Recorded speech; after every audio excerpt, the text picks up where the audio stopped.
Hi gents, this video we will start to look at addition of moments, and I'll just read the definition out to you. So if more than one force is acting on a body, there is a corresponding number of moments of force. So basically there'll be multiple forces and you are to find the turning effect around that moment. So let's have a look at question 1.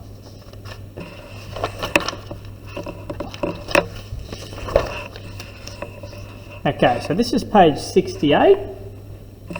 This is page 68, exercise 1. Find the total moment around the point E. So as you can see, the point E is here, okay?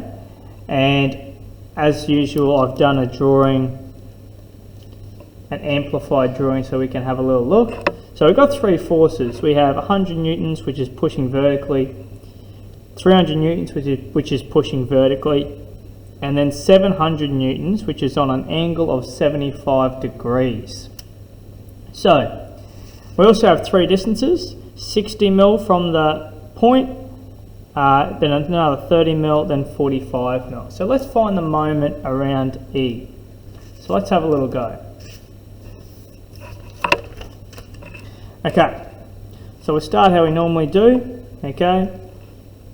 The moment around E, we put in our little arrow, which is positive, to say it's a positive direction. And we want to do our formula. Now, we have three forces right now. So we know that we can use addition of moments, put in a bracket, force multiplied by distance, plus force multiplied by distance, plus force multiplied by distance. Now we did 3 because there's 3 forces in our question. Okay, now let's work this out. Let's work from E. Now our first force is 100 newtons, right? It's pushing down. So from that point, pushing down in a clockwise motion, we would say that's a positive. So that's 100 multiplied. Now the distance. Now we work from the distance again. The distance from that point is 60 mil. We need to convert that to meters. So yes, that's 0.06 plus, open the bracket again. The next one is 300 newtons, but it's pushing up. So that would be anti-clockwise. So that would be negative 300 multiplied. Now we need to add these two together. So 60 millimeters plus 30 millimeters is 90 millimeters. So convert that to meters, which gives you 0.09 plus, open the bracket, and the last one, 700 newtons and 75 degrees. Now let's have a look at a little rule that we learned in our last few videos that said, if we have a vertical distance, we should use force horizontal. If we have a horizontal distance, we should use force vertical. So if you have a look at your problem here, that's a horizontal distance, isn't it? So we should be using a force vertical for this.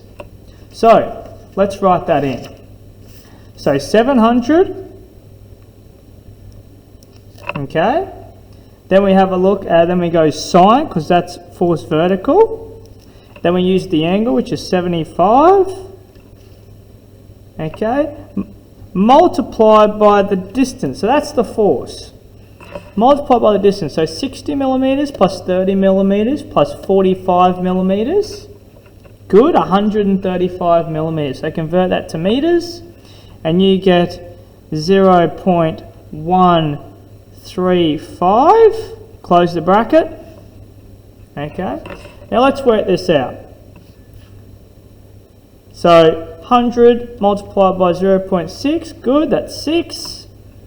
Okay, 300 multiplied by 0.9, good, that's a negative 27. So we can just go take 27, subtract 27. We then put this into our calculator, 700 sine 75 multiplied by 0.135. which is a positive, so plus 91.26. Okay, it's good. Now, we can say the moment around E, and the answer is positive 70.26 Newton meters. And it's a positive, so put our little arrow, and there we go. That's our answer for that one. So that's how we do addition of moments for exercise 1.